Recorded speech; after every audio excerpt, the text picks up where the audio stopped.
presentation of HBO Sports.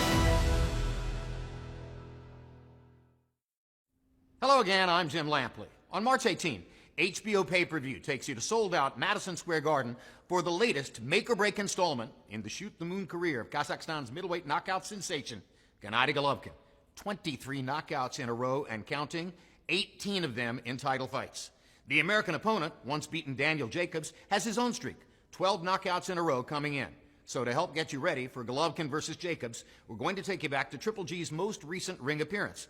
Last September 10, in London's sold-out O2 Arena against unbeaten British welterweight title holder Kell Brook. It was an unexpected business opportunity for both fighters.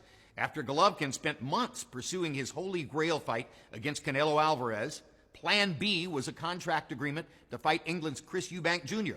And when Eubank joined the roster of those who have shrunk from the Triple G assignment, Brook was asked if he might want to take the same deal and move up 2 divisions in weight. Kell Brook instantly realized he had little or nothing to lose, as long as he didn't get hurt. Here's how I called the fight with Bernard Hopkins. Can Kell Brook follow in the footsteps of fighters like Leonard and Griffith? We're about to see as he goes against Gennady Golovkin.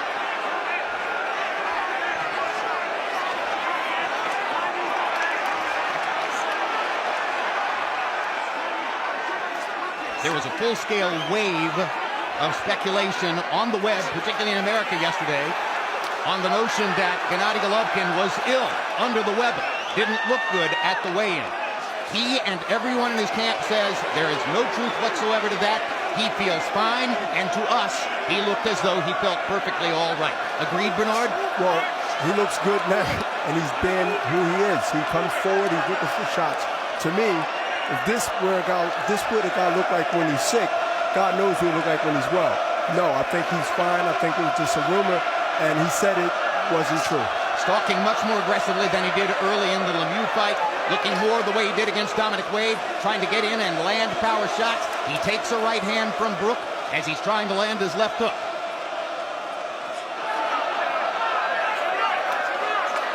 Brook got some swelling and maybe a little bruise from the left hook, from the right eye, from a left hook, from Triple G.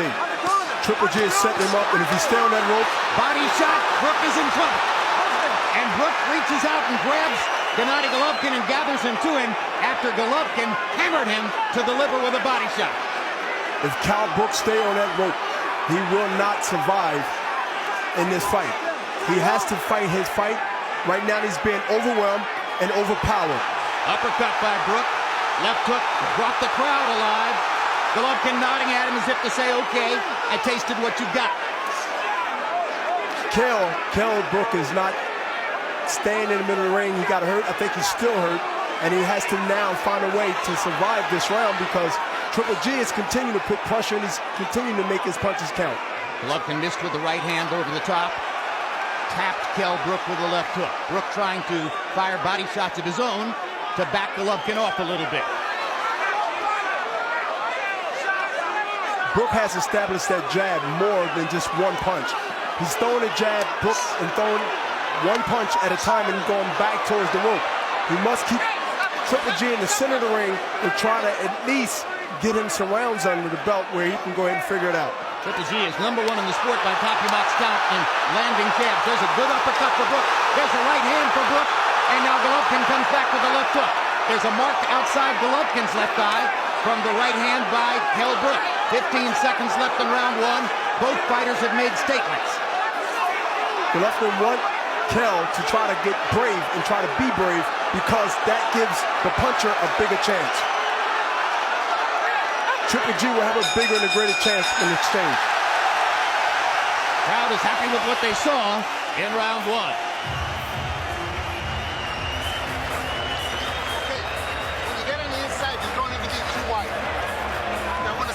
The middle, then outside, okay? Get uppercut, either hand, doesn't matter. Here's the left. Because of Kell being on the rope, he got caught with the left to the kidney, rather, and he should have been moving, but he stayed there and got hit with a right hand. How to avoid that right hand is not be on the ropes. If he continues to stay on the ropes, this will happen more often. That was the biggest moment of round one when Brook reached out and grabbed Golovkin to pull him to him after the two left hands. There's the uppercut that landed for Brook, and there's the right hand, which may be the reason for a small mark outside of Golovkin's left eye. So both fighters are marked from the action in round one.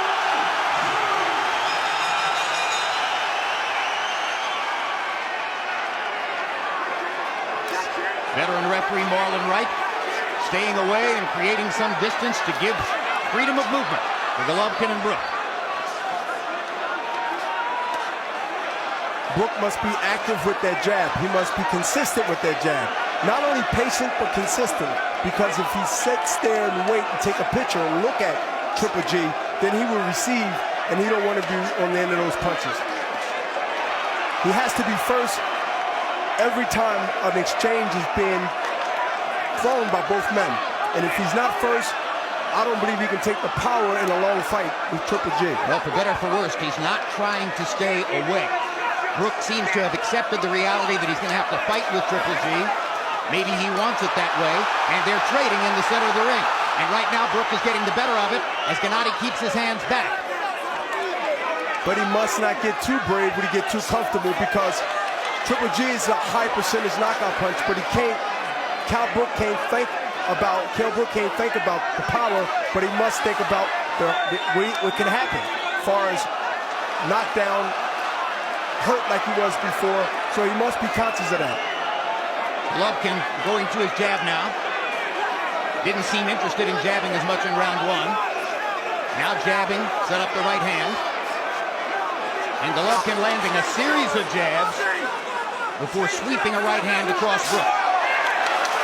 Brook just threw a nice short counter left hook that caught Triple G coming in.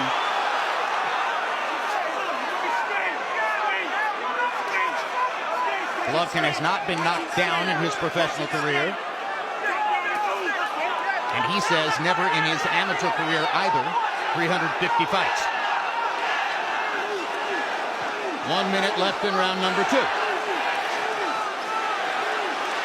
Brook is waiting to counter when Triple G throws one punch or a wild punch.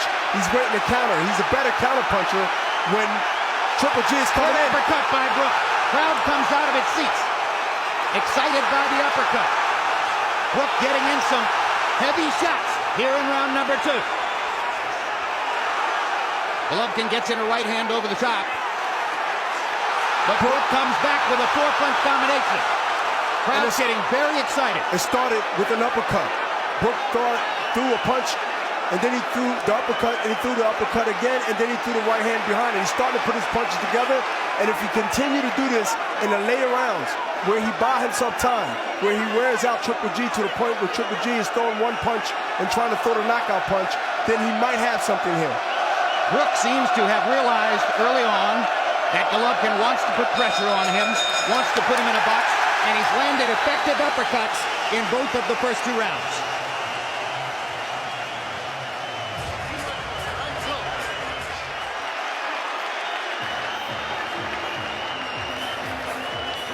Okay, when you get on the inside, you don't even get too wide. I want to see something up the middle, then outside, okay?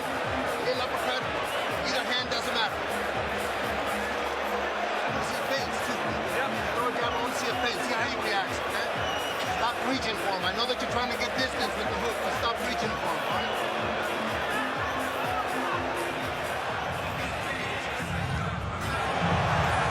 Brook setting up that left uppercut because he threw the right lead first. And he's seen this punch because before the round he tried it and he missed it. This is the punch that can be effective if you continue to throw it in spots where it's needed. Golovkin hasn't lost very many rounds recently in his career, but he may well have lost the second round here against Kell Brook.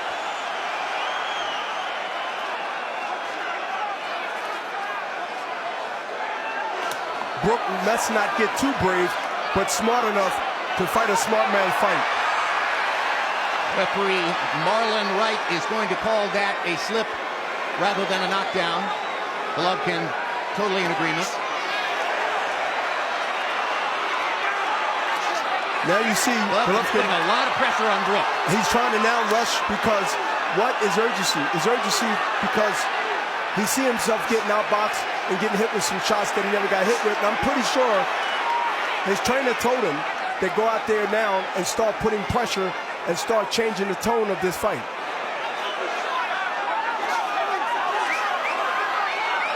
He's digging to the body with a 3-punch combination.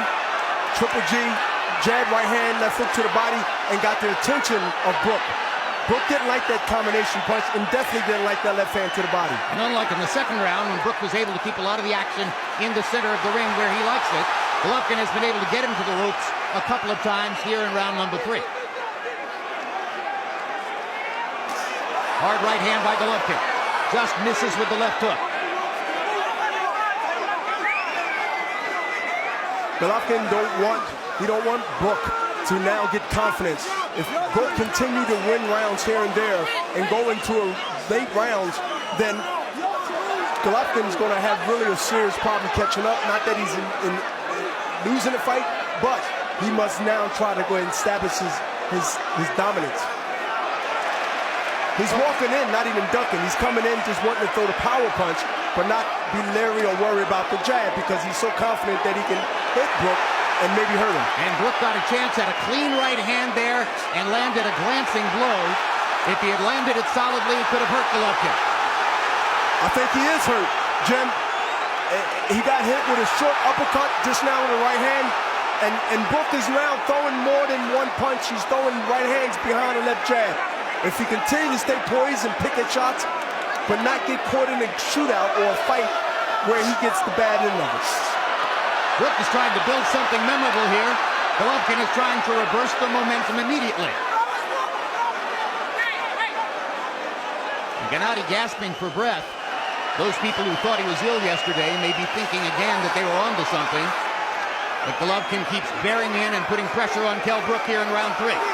If you look at Brook's right eye, it's starting to swell badly. And Triple G just threw a left and a straight right on that same eye with the left hand. And Brook comes back aggressively, winning the admiration of the crowd. An excellent third round for both fighters.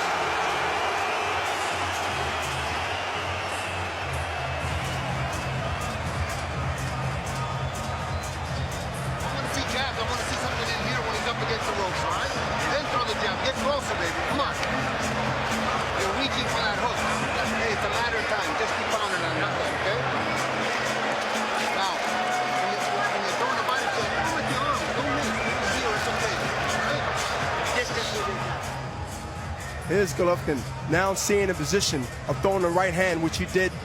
A right hook that came around the left hand of Brook. And the punch is there because he's sitting there. Now here we go with Cal throwing the same right hand and getting justice with it by throwing combinations after the jab.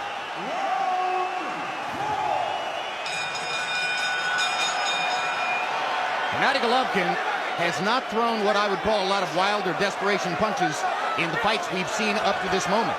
But he is swinging away sometimes here against Kell Brook, seeming to feel a sense of urgency because Brook, at moments here and there, is outboxing him, competing with him, perhaps won the second round. And Gennady Golovkin finds himself, it appears, in the closest thing to a real fight so far in this dominant career. And some frustrations. With Triple G showing some frustrations because, listen, Brook is actually putting in a good boxing, but not running. Boxing, moving, punching, slipping. Every now and then, Brook stays on the ropes and he pays the price, and his corners continue to tell him, don't be on the ropes, be in the center of the ring, or keep moving left to right. As you see on the ropes, Triple G has a shot when he's on the ropes. And Triple G tried so hard to land something big against Brook that he dropped his hands and left himself wide open to a Brook right hand. Brook face right now. Brook is landing some solid punches. Golovkin taking them so far. Yes, and Brook face right now is showing the effect of the power of Triple G.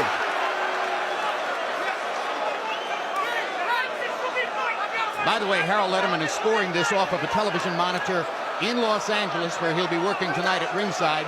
And we're told that Harold has it scored 2-1 so far for Golovkin. He did indeed give the second round to Kell Brook, as I suggested might be the case. Golovkin placing body shots now. One thing Brook haven't went back to, which was successful to me, was the uppercut. Whether it's coming from the left side or the right side, he hasn't thrown that punch since the first and second round. And he was successful with it in both the first and second rounds. Golovkin sticking the jab. They both throw rabbit punches. Both fighters' faces have shown damage from the shots they've landed in the first 3 rounds. Golovkin is trying to hammer Brook to the liver one more time with the left hand. The way he hurt him in the first round, hasn't managed to land it here in the fourth. It looked like Triple G is just actually, pushing his punches. Doesn't look like he have any snap on it, Jim. It doesn't look like he had the power that in speed. Speed. The power is there, but the speed is not there. They seem like arm punches, like he's throwing punches hard, but they have no snap on it. We call them arm punches in boxing. Brook is much sharper, much cleaner. See the short left by Brook. Those are the kind of punches that Golovkin isn't landing at this point. And he's getting hit spot on.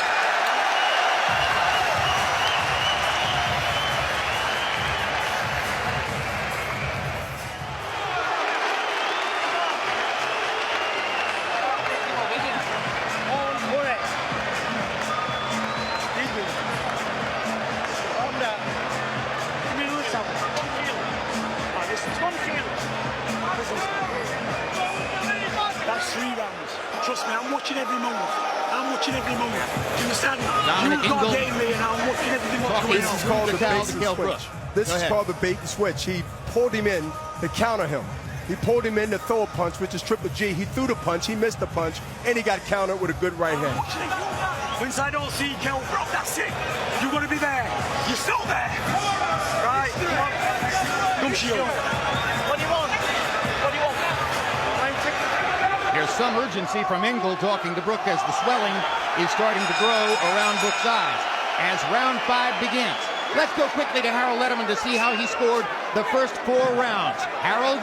Okay, Jim, I've got it 3 rounds to 1, 39-37, Gennady Golovkin.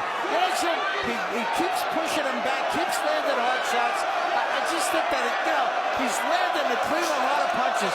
But I gotta tell you, Jim, Kell Brook got some jaw. I haven't seen a guy stand there and trade with Gennady Golovkin, and God knows how long. 3-1, Golovkin. And Golovkin delivers his fiercest rally of the fight as Harold completes that scoring summary. Now Brook holding out his arms as if to say, you're not hitting me at all, as Golovkin does miss a series, but he landed a couple of hard right hands when he first got Brook to the ropes, Bernard. And Brook is putting his hands up like he wasn't hurt, but he might be hurt later by the accumulation of those punches. So I think he should stay focused. I think he was hurt a little bit, and I think that's the reason that you do those things, is to let your opponent know that you're not hurt, but that normally means the opposite. Brook was momentarily rubbing his right eye with his glove. Now he lashes out and manages to knock Golovkin back with a couple of clean shots. But he's leaving his feet, Jim, when he throw a punch, and not only is no power on those punches, he leaves himself to get countered like he just did with a straight right. And I believe he's hurt with this, and now Triple G is going to keep him there if he can. Brook once again erupts off the ropes. We're only halfway through the 5th round. Golovkin is now landing body shots again, as he did in round number 1. And yes, he is. He's pop-shotting right now, and as you see, a straight right. And Dominic Ingle in the far corner is holding up a towel. Ingle is trying to get referee Marlon Wright to stop the fight, and now he finally throws the towel into the ring, and Gennady Golovkin is going to have a technical knockout victory in round number 5.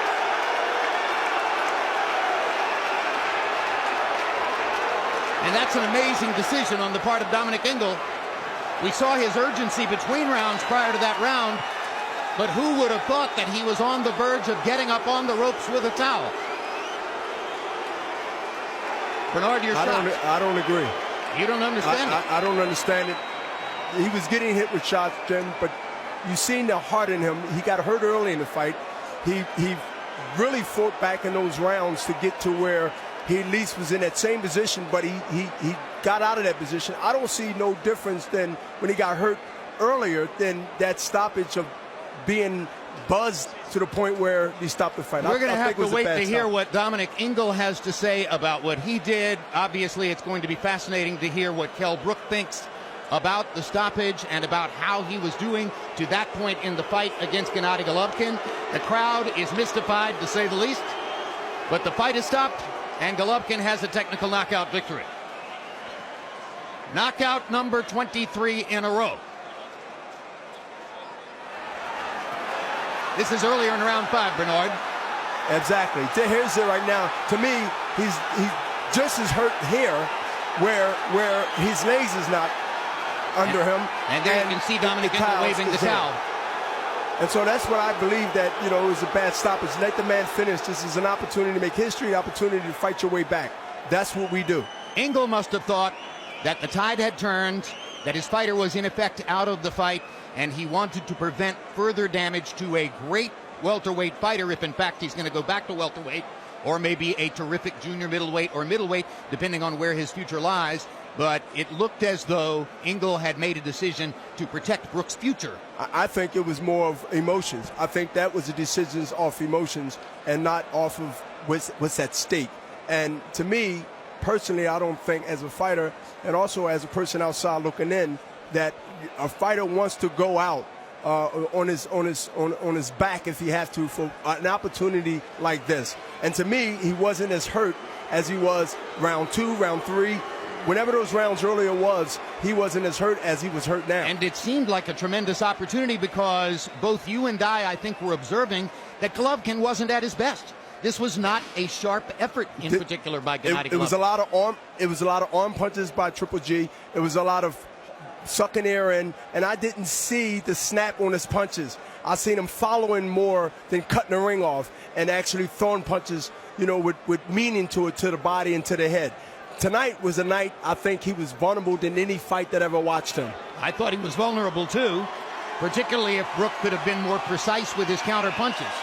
But at the end of the day, Golovkin did enough damage, particularly in round 5, for the people in Brook's corner to choose to bring an end to it. That was not a decision by referee Marlon Wright to stop the fight. That was a decision by Kell Brook's corner.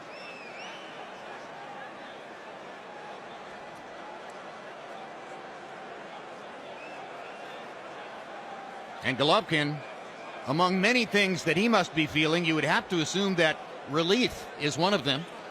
That was the easy way out. One of them is relief, and you know, to still be on that run of defenses and also victory. Yes, a win is a win, and however he got it, he did his job. Standing in front of us, ring announcer Michael Buffer is waiting to deliver the particulars on the technical knockout, but he has to await a cue from Britain's Sky Television, which is the host broadcaster for the event. So as Golovkin poses for photographs behind Michael Buffer, Buffer waits for a cue from Sky Television, and the questions are continuing over in Kell Brook's corner, where the fighter, his brother, and perhaps some others are interested in an explanation as to why the fight was stopped.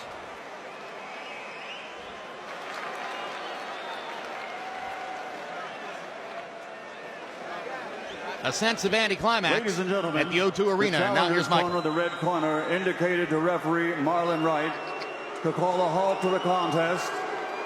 Challenger retires, the winner by TKO victory. His record now 36-0, 33 KOs, 23 consecutive wins by knockout.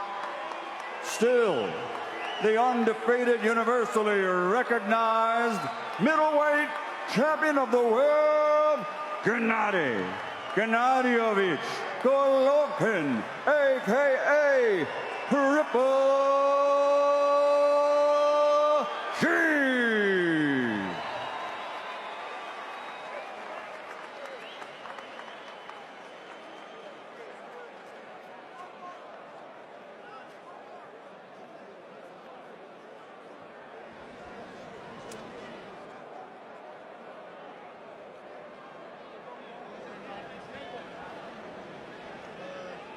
Plug.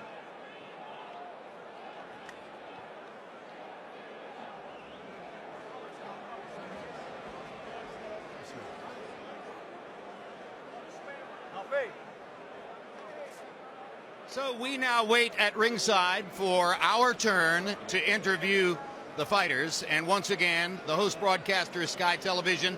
Most likely, both Gennady Golovkin and Kell Brook will be interviewed first by British television broadcasters before they are brought over to us. Bernard Hopkins, a quick recap on what we saw in less than 5 rounds of action. The first round was exciting. The third round was tremendously exciting. The second round was an education of sorts as Kell Brook outboxed Gennady Golovkin and landed some clean shots. All in all, a vulnerable-looking Golovkin nevertheless walked away with a TKO victory. Yes, a victory is a victory. You know, this fight here showed a lot. It showed a lot about Kell. He really came in there with a game plan based on being in the fight enough where he made Triple G look vulnerable. And you know, Triple G did his job. He threw a lot of punches, but not as effective as we used to seeing him as throwing punches. And to me, I seen a vulnerable night. I seen an opportunity for Kell Brook to be able to make history. But you know, you can't charge, and I would not charge Triple G for the way the fight ended. It ended because obviously the corner was looking out for their fighter. I'm looking forward what's next. I'm looking forward to see a middleweight make history by defenses, and whatever he do after that will be good for himself, but also good for the history, the sport of boxing. Because of what we saw, I think one question that's likely to come up immediately following the fight right now in post-fight interviews was this firestorm of web speculation in the United States yesterday that Golovkin was in some way ill, that he was compromised going into the fight. No doubt that becomes a question in the mind of many fans now after he looked less than like Triple G for much of this fight. Yeah, I mean, he didn't look like Triple G that I used to seeing, so maybe there was some little truth to that. We will find out later on, but listen, even being sick if he was, he showed power. He also showed that he deserved to be in that position. I'm just excited to watch, to see what happens next, who he fight next. Hope is someone that we all care about to see. And you know what? Right now in the middleweight division, I can say Jim is in good hands and is being talked about on a high stage. Well, maybe Golovkin looked vulnerable enough tonight that we have a chance to see some of the big fights against big-name opponents that we've been waiting for and that he has not been able to attract so far. Meanwhile, I'm being told by our producer, Dave Harmon, that we are going to show the entire 5th round now to look back at it. And it's going on right now to look at what happened in the 5th round, but I must tell you that we have no ringside monitor, so while you at home can see it, we can't. Well, let's step back over to our announce position here. Aha. So here's what's going on in the 5th round, and at this point, it appears, Bernard, that Golovkin has gotten Brook into trouble. Yes, he has him in trouble because he's on the ropes, but a lot of those punches went over the top. As you see, Kell Brook put his hands up, he ain't doing nothing, and he didn't get hit with 4 or 5 of those punches. But this where I see that he has an opportunity now, that is Kell Brook, to be able to throw that jab and throw that right hand, and maybe get Triple G to run into something. But he didn't get that opportunity, as far as I'm concerned. All right, I'm getting into the position right now, and here comes Gennady Golovkin. Yeah, thank you very much. Now here's Gennady Golovkin at ringside, and Gennady, we've just been showing our viewers everything that happened in round 5. I think there was a surprise to a lot of people when Dominic Ingle in Brook's corner chose to throw in the towel. Were you as surprised as everyone at ringside by that? No, this is not a surprise. Just first of all, respect Kell. Kell, he's a good fighter. He's a huge fighter. And he's not middleweight. You know, he's not his division. And you could tell that from the first round that he was not, in fact, big enough or strong enough to give a good account of himself in the fight. Is that right? Yes, you're right. I promise bringing big drama show like street fight. Look, this is not boxing. This is like street fight. I feel it's finished. I feel it's game over. But he boxed well in the second round. He counterpunched you effectively. He actually won the second round in the eyes of some judges. And there were moments in the fight when he appeared to be competitive with you. Wouldn't you agree? You know, I think I lost all rounds. Maybe first round I beat him, and second round just knocked him down. And I feel it's finished. You know, maybe a couple rounds more and that's it. Because, you know, I don't feel power. I don't feel. Yeah, he touched me, and I don't feel. You did some wild swinging. Were you trying to go ahead and get the knockout immediately? Absolutely, absolutely. I want first round. No, just able to tell me, just take your time, just not boxing, just pressing him because he's broken. Bernard, you have a question for Gennady? Did you feel any threat in any round where you feel that you have to be cautious or careful once you felt his power? Did you respect his power to be able to be cautious walking in? Yeah, but I don't feel his power. I feel his distance. He has great distance. You know, he fielded me, and after the second round, I understand it's not boxing. I need street fight. Like, you know, just broke him. That's it. There was a sudden outbreak of speculation on the web, particularly in America yesterday, that you were sick, that you had an illness, that you didn't feel good at the weigh-in, that you looked pale, etc. Is any of that true? No, this is not true. You know, I feel it's great just because I'm not smile. You know, this is serious business. You know, this is serious business. I know, I understand this business, and I understand my situation in middleweight division. I feel after the first round, he's not middleweight, and I'm not scared. 1 to 10, how would you rate yourself in this? From 1 to 10, how would you rate this fight?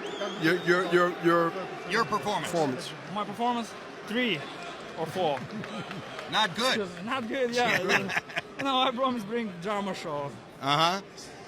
So the reason you would say 3 or 4 is because you were too anxious to go ahead and get the knockout. Is that right?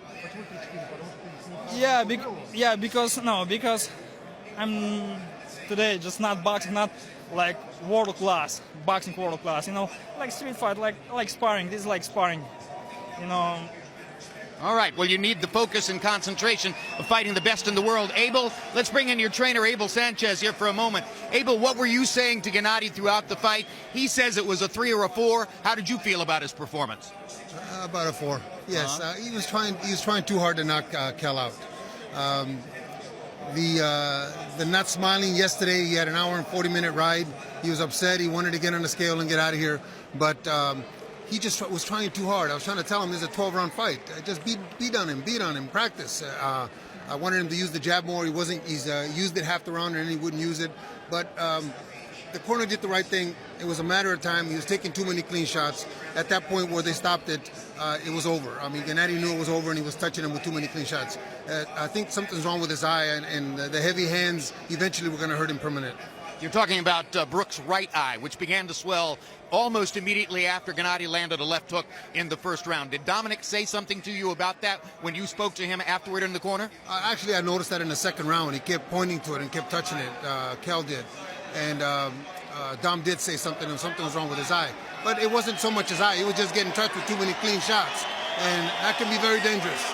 He's a skilled fighter. He's very marketable. He's got a future. Do you think that Dominic was thinking of protecting his future when he stopped the fight? Oh, absolutely. Very skilled. But he's a welterweight with faster hands and faster feet, as we discussed in the meetings.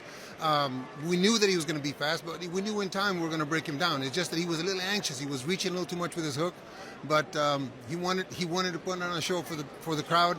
He allowed himself to get into a bar fight, and he didn't look as good as we wanted him to, but we won. The only other fighter with a middleweight belt right now is Billy Joe Saunders. Canelo Alvarez still has, in the eyes of many, the so-called lineal championship. Who do you want to fight next? Yeah, Billy Joe Saunders, because my goal is all the belts in the middle division. Just I want unification fight. I need my last belt. Now, as we prepare for Gennady Golovkin's March 18 middleweight championship defense against Brooklyn's Daniel Jacobs in Manhattan's Madison Square Garden, it is with the not unreasonable expectation that another Triple G win propels him forward toward the biggest fight boxing can now make, his long-awaited showdown with Canelo Alvarez. But Daniel Jacobs is no mere stepping stone, and in the wake of Brook's logical corner stoppage, he now becomes the latest to assume what has up to now been a fruitless identity. Best opponent yet to have gone into the ring with Triple G. Be with us on HBO pay-per-view the night of March 18 for Gennady Golovkin versus Daniel Jacobs, live from Madison Square Garden.